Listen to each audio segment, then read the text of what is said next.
Olá, tudo bem? Tá começando mais um podcast aqui do JJ, sempre trazendo pessoas que têm muito a contribuir, um diálogo legal, um bate-papo, como a gente costuma dizer, né, gente? Muito descompromissado, falando sobre carreira, sobre vida, sobre Jundiaí, também sobre nossa região. E o convidado de hoje, gente, antes de eu falar das redes sociais, já vou anunciar quem é o candidato aqui. Ele já foi prefeito de Jundiaí, já foi deputado estadual, tem uma carreira muito grande, já assumiu outros cargos muito importantes e agora tá nos trilhos da política, preparando aí coisas que estão para chegar aqui em Jundiaí. Vamos ver se ele conta pra gente um pouquinho desse futuro, o que o futuro reserva para ele.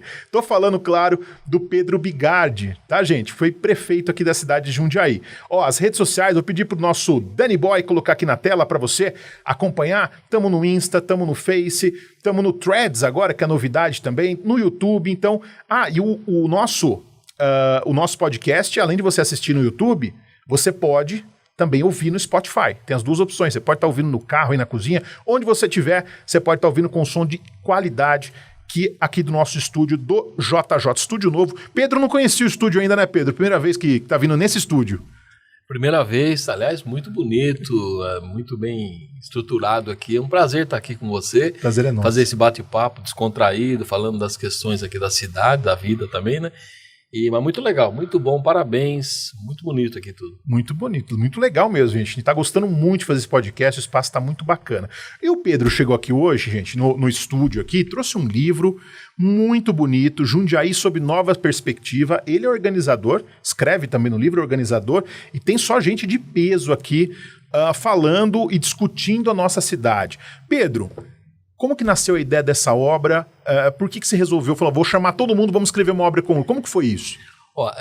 Aí foi uma ideia, eu e o Zé Renato Poli, que é um professor, doutor em educação, foi o secretário de Educação de Jundiaí. O Zé Renato tem uma editora, conversou comigo, isso lá atrás. Logo depois que eu saí da prefeitura, passou um tempinho, ele falou, Pedro, vamos fazer um livro contando as experiências e tal. Eu falei, eu topo. Aí ele falou, vamos convidar algumas pessoas, cada um escreve e tal. Eu falei, legal. Ele convidou, todo mundo escreveu, menos eu. Eita! Eu estava ali numa fase de reconstrução da minha vida. E escrever é uma coisa que demanda, tem que ter com calma, eu adoro escrever, adoro. Tanto que eu estou querendo escrever um outro livro agora. Aliás, mais dois. Depois eu vou contar aqui para você. Mas aí eu falei para ele, Renato, eu tô assim, sem inspiração, tal, vamos deixar para mais para frente. Fui deixando, e todo mundo escreveu. Até que o ano passado eu falei, Renato, eu vou terminar. Aí eu mudei de fase, eu falei, vou terminar esse livro, acho que é importante. E aí eu escrevi alguns artigos, e a gente conta nesse livro, as pessoas que participaram do nosso governo, 2013 a 2016, contam as experiências na área da pessoa com deficiência, da igualdade racial, da educação, da mobilidade urbana, e assim vai, quer dizer, todas as áreas, nem todas as áreas, mas uma parte delas está discutido aí. Por que o livro? Primeiro que ele é um registro histórico, você vai falar de um período da cidade, né, que a gente governou aqui, e registrar essas experiências. Segundo, eu falo que, como planejador, pessoa que trabalha no planejamento urbano, é interessante quando você pega um livro que conta a experiência da cidade, então a habitação que é colocada aí. Tem coisas aí que podem, com certeza, ser usadas em outros municípios. Foi uma experiência muito positiva. Eu estou vendo também bastante coisa sobre transporte coletivo aqui também, né, Pedro? Que teve a questão que vocês implantaram aqui, o bilhete único na sua gestão. Isso. Seguramos a tarifa. Exato. Tem o BRT que não saiu, mas era uma experiência muito inovadora. Então, essa experiência nossa, habitação, né? Fizemos quase 2.000 habitações, o programa Minha Casa Minha Vida, parceria com a prefeitura. Então, a gente conta as experiências, é legal, um registro histórico, serve também de incentivo para aqueles que estão em governos por aí. E também, eu acho que escrever ele agora foi melhor do que naquele período que logo que eu saí da prefeitura. Por quê? Porque a gente estava num período muito duro Às vezes é preciso um pouco de distância para ver as coisas melhor, né, Pedro? Eu também acho. Às vezes você precisa distanciar um pouco, você enxerga melhor, né? E o próprio país, né? Tá saindo aquela polarização terrível, né? Eu acredito que está saindo. Então agora a gente tem uma condição um pouco mais de dialogar, Eu posso apresentar aqui um artigo e você discordar. Claro. Absolutamente natural. Naquele período, alguns anos atrás, era impossível você discordar. Era uma briga, né? Então, parece que o Brasil... Os políticos deixaram de ser oponente virar inimigo, né? Isso aí, Porque se ser oponente é uma coisa, você tem um respeito. Agora, quando vira inimigo, aí já a coisa já sai do caminho. Exatamente. E tem uma outra. O Zé Renato Polo, ele lançou uma coleção que chama Jundiaí Visto de Baixo. É uma experiência assim de contar histórias da cidade que não é aquela história oficial que a gente aprende na escola. Tá. E aí eu vou escrever um livro agora que conta a história da Associação do Sem Casa de Jundiaí.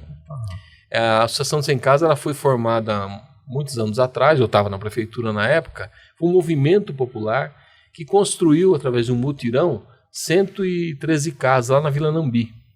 E eu trabalhei no mutirão. Eu trabalhei 2 anos como engenheiro do mutirão. Eu queria contar a história daquele povo, como é que eles faziam, foi uma experiência muito bacana. Eles moram lá até hoje, né? As famílias, né? E eu quero contar essa história também para compor. Ô Pedro, aqui você trouxe bastante, tem várias áreas diferentes que estão contempladas aqui, né? Mas você, quando era prefeito você tem que olhar para tudo, né? Isso. Você tem aqui aqueles que foram secretários, que estavam localizados, e o prefeito do alto ele vai enxergando o que precisa. Muito se fala que quando um político, uma pessoa assume um cargo como prefeito, como governador, um cargo grande, a pessoa envelhece, sei lá, 10 anos em 2, né? A gente já viu isso, né? A pessoa entra com cabelo preto, você é cabelo branco da prefeitura. Né? Por que é tão exaustante ser prefeito, ô Pedro? Queria que você contasse um pouco dessa experiência pra gente. Eu fui deputado e fui prefeito. A diferença é muito grande. Imagina. Vale para o vereador, vale para os cargos executivo e legislativo. O executivo exige demais, porque você tem que estar 24 horas ligado. Nossa. E quando eu tô falando 24 horas, não tô exagerando, não. Porque e é 7 dias quando por você semana. dorme, você sonha. Nossa. Eu me lembro, quando a gente teve em Jundiaí, é interessante isso aí. A gente teve em Jundiaí um período de chuvas muito forte, vento, e algumas áreas foram afetadas e tal. Não foi aquela vez que Jarinu ficou devastada? Foi aquela situação? Exatamente, Nossa, aquela que pegou o mato dentro, que parecia um ciclone que passou por ali. E a gente tinha um grupo, nós formamos um grupo que era Defesa Civil, DAI, FUMAS, Serviços Públicos e tal. Era um grupo para atender a população nesses casos que caiu uma árvore, corria lá e tal. E eu fazia parte desse grupo como prefeito. Eu estava no grupo do Zap. Sim. À noite, teve uma noite que eu passei a noite toda acompanhando o que estava acontecendo, todas as operações que estavam acontecendo. Então, assim, a preocupação é muito grande com a cidade, o tempo todo. Qualquer coisinha, ainda mais eu que sou uma pessoa que me preocupo demais, eu acho que eu sou responsável por aquilo, então, qualquer coisa que acontecia, eu achava que a gente tinha algum grau de responsabilidade sobre qualquer fato. E você não consegue desligar, né? Aquele grupo desliga. Fica caindo toda hora. Nossa, o grupo do Zap Zap é uma... Por outro lado, é importante que eu diga isso, ainda que tenha vindo os cabelos brancos, porque foi a fase da vida mesmo, não teve jeito, eu tinha... Todo dia que eu chegava na prefeitura, eu agradecia o fato de estar ali. Era um agradecimento assim, falar, Deus me colocou aqui, era uma coisa que eu lutei e tal. Claro. E eu fazia um agradecimento diário, não é exagero. Todos os dias eu agradeci o fato de estar ali. E agradeço até hoje ter tido essa oportunidade de poder ajudar a cidade, fazer aquilo que a gente acreditava, com qualidades e defeitos, como todo o governo. Eu agradeço todos os dias a oportunidade que eu tive na minha vida. Quer dizer, você assumiu a prefeitura em 2013, né? Você ganhou em 2012, assumiu em 2013, nós estamos em 2023, 10 anos depois. Pedro, o que mudou no país nesses 10 anos? Se tivesse que falar, puxa, aconteceu muita coisa, né? Parece uma década... Uma avalanche, essa década, né? Avalanche. O que mudou? Você acha que foi mais significativo? Você vê, em 2013, nós começamos o governo com muito investimento, né? A gente tinha muito investimento do governo federal, que até hoje permanecem. Olha só que logo depois veio uma crise econômica. Veio, é verdade. Mas as 4 UPAs de Jundiaí, uma está pronta lá no Vetor Oeste, isso. A outra é aqui na Vila Hortolândia, que era a 4ª, que não estava prevista, a gente conseguiu na última hora. A da Ponte São João está parada e a da Vila Progresso está retomando. 4 UPAs. O BRT, que infelizmente não foi abandonado, mas é um negócio interessantíssimo para a cidade. Aquele centro de excelência do esporte ali, do basquete ali na Vila Liberdade, recurso nosso. Você vê que começou um conjunto de investimentos, as moradias, 2.000 moradias do Minha Casa Minha Vida, Era muito investimento. Então a gente começou o governo aceleradíssimo, fizemos o PA Central em 70 dias, a gente de fato construiu escolas, construímos 3 escolas novas, 37 reformas, as UBS que nós ampliamos, então muita coisa veio. E depois veio um período de crise econômica. A partir de 2014, ali a gente começou a perceber que o país estava passando por uma crise dura. E aí veio aquela onda de tirar a Dilma, né? Aí a eleição da Dilma, uma polarização enorme, o golpe, e depois aquelas manifestações que começaram em 2013, eu era prefeito. É verdade. A gente não compreendia muito bem o que significava aquilo. Todo mundo pedindo um monte de coisa que você não conseguia entender. Meu Deus, não tinha uma unidade, né? Que você falou assim, o que... Era uma rejeição à política, e ali os grupos mais articulados, grupos novos articulados, se utilizaram daquele movimento. Perceberam que a coisa estava... E aí transformaram aquilo em rede social muito forte. Que aí vieram os movimentos mesmo que conseguiram caminhar para a política mais extrema-direita. Eu acho que foi a primeira vez que a gente viu, pelo menos que eu me lembro, de movimentos de massa que estavam sendo organizados em redes sociais. Exatamente. O pessoal ia nos grupos, criava um grupo, começava a se organizar ali, aí todo mundo ia entrando e ia pra rua. É isso aí. Aí que veio a internet muito forte. É outra mudança. Que a partir dali a internet passou a ser decisiva na vida das pessoas. Não só na política, na vida das pessoas. E eu não sei se você vai concordar comigo, desculpa discordar. Pois não. Mas a impressão que eu tenho, não só no Brasil, tá? Eu tenho a impressão que outros países também, como os Estados Unidos, me parece que a direita, a extrema-direita, conseguiu usar essa ferramenta muito mais que a esquerda. Até hoje. Até hoje. Consegue até hoje. Ela é muito mais, vamos dizer... Até porque ela teve os movimentos até de juventude, né? De juventude se articularam e até hoje a direita é muito mais... Não só aqui nos Estados Unidos também. Nos Estados Unidos também. Ela é muito mais forte. O Trump, eu acredito que a eleição dele, se não fosse as redes sociais, foi muito forte, né? Exatamente.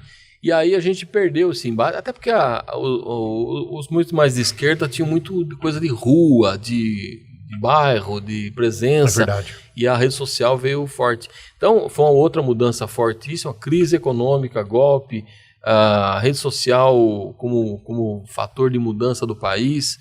Aí veio o extremismo, essa polarização maluca na política, a prisão do Lula. Aí sai o Lula, vira presidente. Quer dizer, foi uma década de muita mudança. Foi um negócio impressionante. Impressionante. Era para ser escrita essa história, eu ia falar uma minissérie, uma série, né? E era uma coisa que a gente até falou no rádio, até comentei isso com você, né? Quem que imaginava, por exemplo, você ver Lula e Alckmin no mesmo palanque? Né? E você vê que o Brasil mudou tanto nesses últimos 10 anos que até isso foi possível, né? Ver Lula e Alckmin no mesmo palanque, uma coisa que ninguém nunca imaginava. Mas eu acho que aí foi uma visão... Não tô criticando dizer que foi ruim, não. Só tô colocando que, assim... Era inesperado. Lá atrás, quem falaria que um dia, se você contasse isso para uma pessoa em 2012, a pessoa ia dar risada de você. Até quando foi lançada a ideia, foi uma coisa... A gente achava que não vingava. Eu digo a gente da esquerda. Mas eu acho que foi uma coisa de muita sensibilidade de ambas as partes. Por quê? O Alckmin vinha de um PSDB que estava sofrendo muito fortemente, especialmente com o Dória, que ele vamos dizer, usou o PSDB e de forma destruiu a estrutura interna do PSDB, acabou sendo destruída a estrutura interna. E o Lula que percebeu que a situação era muito grave do ponto de vista do crescimento da extrema-direita. E aí o que se propôs ali naquele momento de junção das duas partes é ter uma estabilidade democrática no país. É voltar a uma estabilidade democrática, sem essa polarização de ódio, de rejeição à política, ao sistema, aos partidos. Porque você vê, todos os partidos passaram a ser... Partido é uma coisa odiada, as estruturas de poder... O político tradicional ele passou a ser odiado, né? Exatamente. Supremo é outra coisa também, né? Antigamente não se falava quem que era ministro, ninguém sabia que era ministro do Supremo. Hoje todo mundo sabe que é ministro supremo, Alexandre de Moraes virou o vilão da extrema-direita, enfim.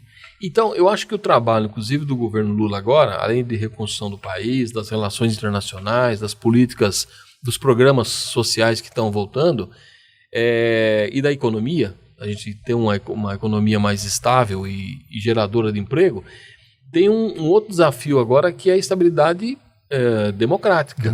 Eu acho que isso tem que permanecer, tem que tomar muito cuidado para não deixar voltar qualquer tipo de ataque à democracia. Nós não queremos mais esse tipo de coisa no país, né? Queremos estabilidade, com cada um pensando diferente, se relacionando, porque Nem a família mais conseguia sentar numa mesa. Conseguia se reunir de domingo pra você comer. Tinha gente de um lado, era um faz o L, faz a arminha, não sei o quê. Pô, ficava insalubre a coisa, né, Pedro? Eu estou colocando isso como passado. Ainda tem, claro, está presente na nossa vida essa polarização, mas na minha opinião ela está passando por um processo de mudança. Eu sinto que a gente está mudando e caminhando para uma estabilidade. Ô Pedro, vamos voltar um pouco, daqui a pouco a gente vai falar do futuro, mas eu queria voltar um pouco no passado pelo seguinte, você se tornou prefeito em 2013, certo? Você ficou 4 anos no governo. Você se elegeu pelo PCdoB, hoje você voltou para o PCdoB, Sim. né?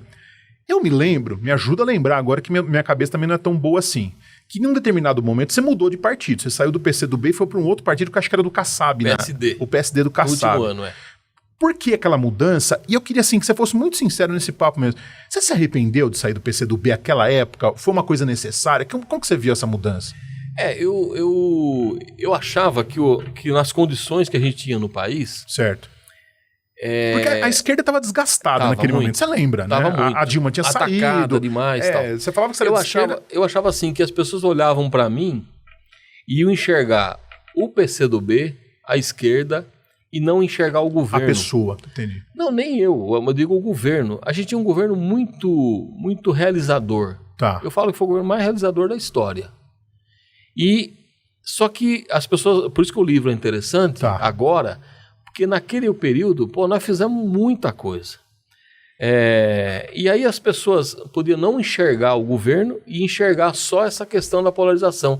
Eu falei, eu preciso talvez você foi pragmático, fazer uma mudança para tentar salvar uma imagem de um governo que eu entendia que estava sendo olhado de uma forma só torta, míope, sabe? Não uma coisa real do que a gente... Entendi. A gente falava assim, nós fizemos isso. Se a pessoa falar, o Pedro é... E você acha que essa associação que as pessoas faziam da sua pessoa com a esquerda, isso foi ruim para você naquele momento? Atrapalhou só, digamos assim? Muito. Você acha que isso influenciou totalmente? Muito. Não só que eu conversei um dia com o Haddad, Fernando Haddad. O Haddad perdeu em São Paulo. Ele perdeu em São Paulo. Exatamente. Eu fiz uma conversa com ele num encontro que teve, uma aula que ele foi dar. Certo. Eu fui participar lá e eu conversei com ele. Ele falou, Pedro, a gente não tinha... Ele falou, das 20... Aliás, não era só a esquerda, viu? É quem estava no governo. Todo mundo, né? Porque os governos eram amaldiçoados naquele momento. Porque o Haddad falou assim, dos 23 governos das grandes cidades brasileiras, e as médias, incluindo Jundiaí, um conseguiu se reeleger. Todos os outros perderam. Foi uma onda, né? Era contra governo, era contra a esquerda, era contra tudo. Então, assim, eu tentei fazer esse movimento, mas eu acho que não foi correto. Eu acho que eu me arrependo. Hoje você... Eu não teria saído. Entendi. Teria permanecido no PCdoB, que foi o partido que... É onde eu me sinto em casa. Eu me sinto absolutamente em casa, onde eu consigo construir política, onde eu consigo... ter uma relação... Você foi deputado pelo PCdoB? Fui deputado junto com a Alessi Brandão. Exatamente. Fui líder do partido, era respeitado na Assembleia. Fui prefeito pelo PCdoB. Eu não faria esse movimento hoje, não. Naquele momento... Era uma... Não dá para falar se arrepende, era um momento. Era um momento, e eu tinha que decidir. Mas eu não faria isso hoje, não. Eu continuaria no PCdoB e tocaria o mandato. E mesmo perdendo a eleição, tive 85 mil votos. Exatamente. Então é uma votação muito alta. Exatamente. Né? Então eu acho que aquele momento exigia de mim algum movimento, vamos dizer assim, mas eu acabei não Jundiaí fazendo correto. É uma cidade que tem um perfil conservador. Né? A gente pode dizer isso porque, levando em conta a votação que o Bolsonaro teve aqui, por exemplo, na última eleição, o Bolsonaro perdeu no Brasil, mas teve uma votação em Jundiaí, ele ganhou. Se você pegar os números, né? Sim.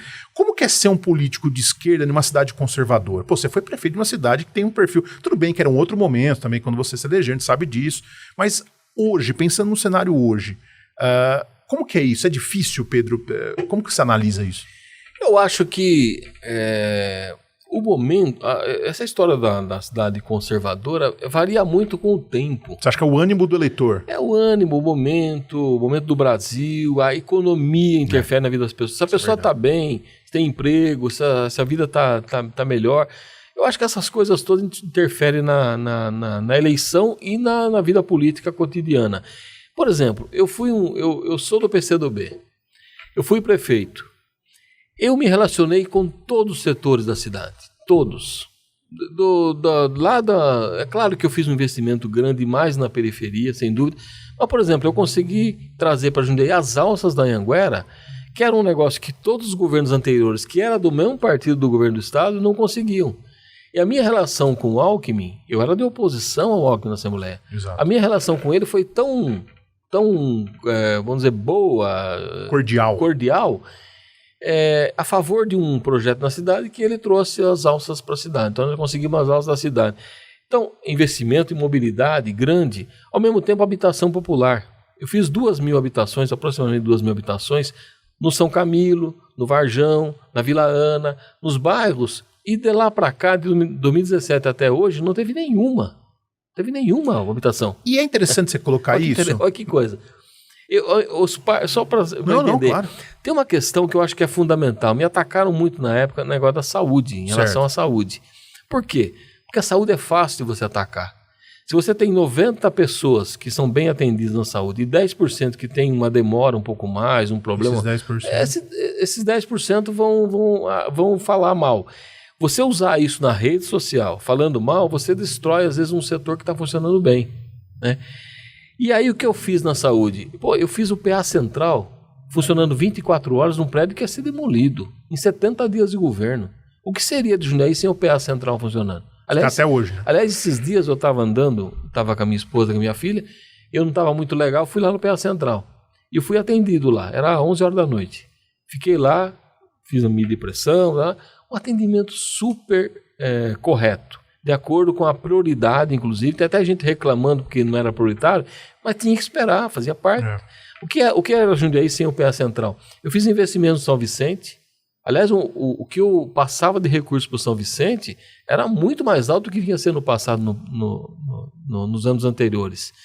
E eu trouxe as 4 UPAs porque, olha a visão de descentralização. Jundiaí tem um território bastante amplo e precisava descentralizar a saúde. As pessoas não podiam mais sair lá do Varjão para vir até o São Vicente para atender uma dor de barriga ou num infarte. Ela tinha que ter um atendimento primário ali, próximo da casa dela. E se ela tivesse um atendimento especializado, de alta complexidade, ela viria para o São Vicente. Exatamente. Com isso, você muda o panorama da saúde na cidade. Você desafoga o São Vicente. Essa descentralização, até hoje, ou ela não é compreendida, ou ela não está sendo completamente utilizada. Porque você na região norte da cidade, na Vila Hortolândia, na região oeste, na região sul, na Vila Progresso, e na região leste, na Ponte São João, você descentraliza a saúde, alivia o Hospital São Vicente. Mas as UPAs estão em andamento, certo? Estão em andamento, mas tem 2 que até agora não foram entregues. Então, assim, essas coisas... mas usaram, não, o cara não consegue especialista, a mulher não foi atendida. Isso era todo dia na rede social. Parecia que a saúde era ruim. E a saúde é boa em Jundiaí. Ela é boa. E ela foi muito boa no nosso governo. Então eu estou dizendo isso porque o que se utilizou ali de recurso eleitoral, vamos dizer assim, de bater no governo, ficou fácil na questão da polarização que existia. Então, o clima favoreceu, né, digamos assim, toda senão a gente teria ganho a eleição. Perfeito. Não tenho nenhuma dúvida disso. Pelo que a gente realizou, a gente ia ganhar a eleição. Perfeito. E agora, vamos falar do futuro. Você está junto com o Orlando Silva. Que trabalho que é esse? Eu estou na assessoria do Orlando Silva desde maio, abril, esse ano. E a gente está trabalhando, eu estou trabalhando em São Paulo. Eu faço o trabalho ali na Grande São Paulo, região Morato, Franco, Caeira, aquela região toda. Paraisópolis é um trabalho que eu faço lá por Orlando, a gente mandou verba para lá agora, estivemos lá semana retrasada, foi um negócio muito legal, tem muito projeto social lá, tem muito empreendedorismo, é um lugar para conhecer, porque tem muita coisa boa lá. E a gente mandou uma verba lá para a saúde, eu estive lá com Orlando, e no interior, a Grande Jundiaí, claro, e o interior. Então eu tenho feito esse trabalho com Orlando. E faço o trabalho na ponte do mandato da Alessi Brandão com o mandato do Orlando Silva. Perfeito. Né, os dois do PCdoB, eu faço essa ponte dos dois. Tanto que eu vou na Assembleia quase toda semana. Um lugar que você já conhece, você já está trabalhando. Aliás, também. Lá é bom ir, que eu conheço o povo lá.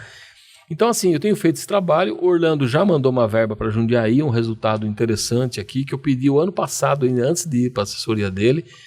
Então veio já R$500 mil aqui. Eu vou até falar o valor exato, porque senão fica essa história de 500 mil, parece que está arredondando. R$509.959, R$509 mil exatamente para a UPA, equipamentos para a UPA. Essa verba já foi liberada, então veio para Jundiaí. E o ano que vem a gente pretende trazer mais. Agora eu estou na assessoria. É para a saúde, então. Para a saúde, Tá. e ela é específica para equipamentos para a UPA. Legal. E a gente quer o ano que vem mandar mais verbas para Jundiaí. Já estou acertando com o mandado da Alessi Brandão também mandar verbas para cá. Então eu vou conseguir também verbas do mandado da Alessi. Ela já falou que pode contar com isso para o ano que vem. Então é um trabalho que está me dando muita satisfação, porque agora eu estou conseguindo fazer mais política, estou conseguindo vamos dizer, deslocar mais aqui na região, estou tendo mais tempo para isso. Né? Exatamente. Ô Pedro, e ano que vem, você pretende ser candidato de novo a prefeito de Jundiaí? Ainda depende de conversa, de diálogo. Claro que vai ter convenção partidária, ainda a gente sabe disso, mas caso o partido aponte você como escolhido, você pretende de novo voltar a concorrer?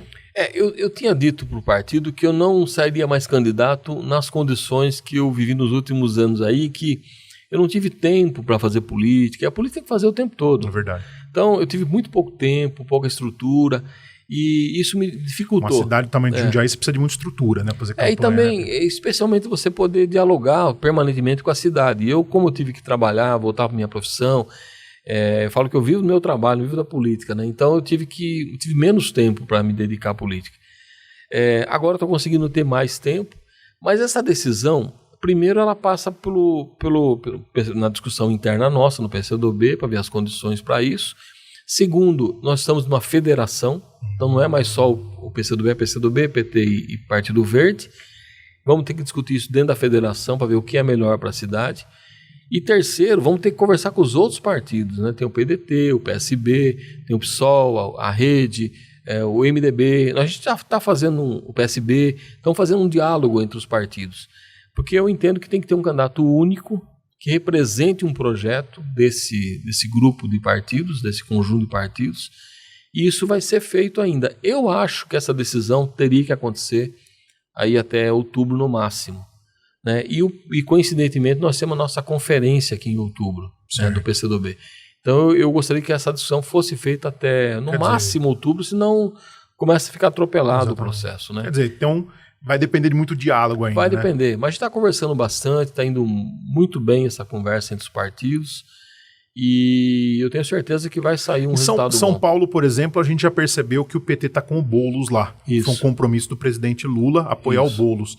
PCdoB deve apoiar o Boulos também? Vai apoiar. Vai apoiar o Boulos também. Já teve a sinalização, já houve que vai apoiar. Você acha possível... Vai ser feita a reunião agora com o Boulos, em que a gente vai formalizar o apoio. Você acha possível acontecer alguma coisa semelhante em Jundiaí? O que eu estou querendo dizer? Partidos de esquerda centralizarem um mesmo nome? Seja o seu, seja do Gerson, seja a Mariana. Enfim, estou falando essa união, PCdoB, PSOL, PT, todo mundo no mesmo nome. Isso é possível aqui? Não tem nenhuma dúvida.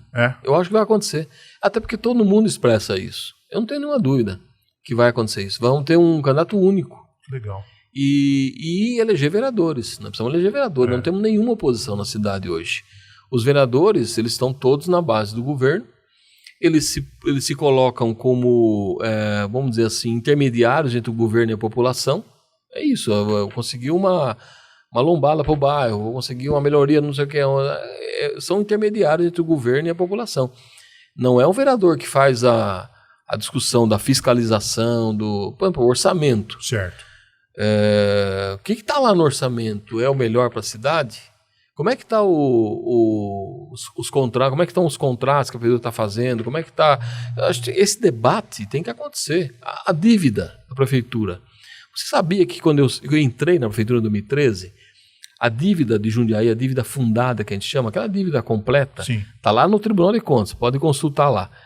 Ela era 370 milhões, aproximadamente. Eu não me lembro exatamente, 370 milhões. Quando eu saí, ela era 170 milhões. Houve uma queda violenta. Hoje, ela está passando de 400 milhões. E ela pode chegar até o final desse ano, eu acredito, uns 500 milhões. Vai ser a maior dívida da história de Jundiaí. Dívida fundada. Aí fala, tá bom, Jundiaí tem uma capacidade de endividamento. Tem. Só que isso tem que ser avaliado. Quais são as áreas que esse endividamento está sendo feito? Mas só para eu entender aqui, pra gente, o Tribunal de Contas ele permite um teto de endividamento, é isso? Não, você pode chegar até um certo ponto, é isso? Na verdade, existe uma lógica em que o município pode fazer financiamentos, análise de financiamentos, até um percentual do valor do orçamento. Do orçamento total, ano, perfeito. Né? Nós estamos abaixo disso ainda. Tá. Só que o crescimento dessa dívida ele é muito acentuado. Entendi. E ele está muito vinculado a infraestrutura, assim, tipo recapeamento, coisas que eu acho que deviam ser feitas do próprio processo de recursos próprios. Do orçamento próprio. Se você tem uma construção de um novo hospital, você tem a construção de um conjunto de escolas, aí tudo bem, você justifica até. Mas é estranho esse crescimento da dívida de Jundiaí, porque não teve isso. Se você pegar lá os mandatos anteriores ao meu, Miguel, Ari, Benassi, o meu, a dívida foi sempre mais ou menos igual. E no meu ela caiu. E agora ela teve um crescimento muito alto. Até o final do ano a gente vai ter o valor exato lá no site do Tribunal de Contas. Mas eu estou colocando isso só como um debate para ser feito na Câmara. Esse debate poderia ser feito. Inclusive, você colocou uma outra questão quando a gente conversou no rádio sobre o debate do crescimento populacional versus questão da água, verticalização. Meio ambiente, né? Olha, mudaram o plano diretor de 2018, que foi aprovado pela Câmara 2016, unanimemente. No 2017 já mudaram o plano. Estão fazendo um condomínio na área de Manancial, lá no Caxambu. Condomínio de alto padrão. Estão fazendo verticalização em tudo que é lado. Currupira, tem os setores que não podia, agora pode. Tem a região do Engordador, tem prédio para tudo que é lado. Tudo bem, a verticalização, a cidade tem um território, mas o que vai acontecer daqui a alguns anos? Será que nós crescemos 20% de população isso em 10 anos? Em 10 anos. É muito alto comparado com outras cidades do mesmo porte de Jundiaí. Tem uma faixa, que é a faixa aqui de Sorocaba, Jundiaí, essa faixa aqui, ela tem um crescimento um pouco maior, porque ela está próxima de São Paulo e as pessoas vêm morar aqui. Mas mesmo assim, está muito acima de Campinas. Campinas é crescimento 1/3 disso. Então, está na hora da gente começar a olhar com um pouco mais de cuidado, porque senão pode faltar água. E uma outra coisa que reclamam muito, né, Pedro, é que Jundiaí fica uma cidade cara para morar, né? Jundiaí é uma cidade cara. Eu acho Jundiaí, eu acho que ninguém vai discordar de mim, né? Muito. Porque a gente sabe que não é barato, né? Jundiaí você vai sair, qualquer coisa vai, não é. É uma cidade para morar, principalmente. Não, hoje, cara. se a pessoa, se ela não tiver nenhum programa social para tentar uma casa, ou se ela não tiver um poder de aquisitivo para dar uma entrada num imóvel, por exemplo, alto, tá difícil. E aí a pessoa acaba escapando para outras cidades do lado, que não consegue comprar imóvel aqui, né? Tá realmente difícil. E assim, eu falo de vereador, né? Você não tem um vereador de oposição para fazer o papel da oposição, que é um papel legítimo, né? E cobrar, né? Assim, o vereador de situação também é legítimo o papel dele, defender o governo. Mas habitação social, falei aqui, nós fizemos quase 2.000 casas. Por que não foi feito nenhuma de lá para cá? Qual é o motivo? Mas um ponto que eu queria abordar com você também é o seguinte: a habitação não teria que ter ajuda do governo federal e estadual também? Aí que não tô dizendo que aqui, desculpando. Porque assim, eu percebi também que nos últimos anos, o governo Temer, Bolsonaro, também não veio aporte de cima. Ou tô errado? Não, você tem razão, mas assim, o que nós fizemos de Jundiaí na época? Nós pegamos recursos do governo federal, Minha Casa Minha Vida. Isso. O programa Casa Paulista do governo estadual juntou, completou. Tá. É uma experiência inédita, por isso que está aí no livro, que é uma experiência inédita. E Jundiaí entrou com um terreno e uma parte até de infra. Com isso a gente conseguiu viabilizar o projeto, senão não saía. Tá. O governo federal continuou com o projeto Minha Casa Minha Vida por um tempo, depois mudou aquele verde e amarelo e tal. Mas tinha recurso. O governo estadual mudou o Casa Paulista para um outro nome, até o Dória lançou o programa, mas tinha recurso. Se quisesse fazer dentro dos limites, concordo com você, houve uma diminuição de projetos federais e estaduais, mas se quisesse fazer pelo menos uma parte disso aqui em Jundiaí, do que a gente fez, era possível. Tá. Você podia ter feito 500 casas, 500 apartamentos, mas nada, nenhuma. É inacreditável um negócio desse. O projeto de regulação fundiária, que a gente regularizou tantos loteamentos na cidade, tantos, foi um projeto exitoso. Ele é exemplo, inclusive, viu? Está sendo apresentado como exemplo fora de Jundiaí. Teve uma queda violenta no número de continuou regularizando, houve uma queda violenta. Quer dizer, a pessoa que mora, está ilegal a situação e quer ter a sua documentação, né? E permanece, ilegal. E a gente não fez só para popular, a gente fez da Vila Maringá, mas a gente fez na Malota, ali na região do Samambaia, tinha um loteamento irregular, nós regularizamos. Então, assim, e a lei hoje facilita, isso é a virada. A lei federal hoje, a lei 13.465, ela autoriza com muito mais possibilidade a regulação fundiária do que a legislação da nossa época. Nós tivemos que fazer um sufoco, foi para poder conseguir regularizar. Mas tivemos a ajuda do Dr. Naline, que nos ajudou muito. Os cartórios prontificaram a ajudar. O trabalho do Sérgio Dutra, que foi muito forte, muito bom na prefeitura. Então a gente conseguiu avançar. Agora, não se fez regularização. Fez pouco. Não vou dizer que não fez, mas diminuiu muito. E hoje a lei é mais favorável. Ao contrário do Minha Casa Minha Vida, que teve menos recursos. Perfeito. Bom, gente, o papo tá excelente, tá gostoso, mas a gente vai encerrar a nossa conversa. Conversou muito aqui. E deixa eu, antes de fechar, só mais uma vez lembrar... O Pedro Bigardi, ex-prefeito de Jundiaí, foi deputado estadual, representando nossa cidade na Lesp. Tá trazendo aqui, um livro novo. Quem tá assistindo pelo YouTube, quem tá ouvindo no Spotify não vai ver a capa, mas quem tá assistindo pelo YouTube, Jundiaí sob nova perspectiva, organização do Pedro Bigardi, da editora Edições Brasil, tá? Que é a editora aqui, uma coleção Historicidades. Participam aqui, gente. Cláudia Sartori, Daniela da Câmara, Eudes Urbano, André Rocha Marinho, Jean Camolese, muitos nomes que passaram, inclusive na administração de Jundiaí. Então, tá aí o lançamento do livro do Pedro. E esse é seu. Obrigado, Pedro. Muito obrigado e obrigado por esse papo. Valeu, viu? Obrigado mesmo. Prazer estar aqui. E continua ligado com a gente no podcast JJ, as redes sociais, Insta, Face, o Threads, também no YouTube, no nosso Spotify, para você ouvir aqui, onde você estiver, podcast JJ. Toda semana a gente tem 2 novos podcasts. A gente começou com um, mas aí começou a vir muita gente falando, não, vamos ter mais, porque o pessoal quer ouvir mais podcasts, então 2 podcasts por semana. Então você tem a nossa companhia aí garantida a semana inteira. Um grande abraço e a gente volta a se conectar por aqui. Tchau.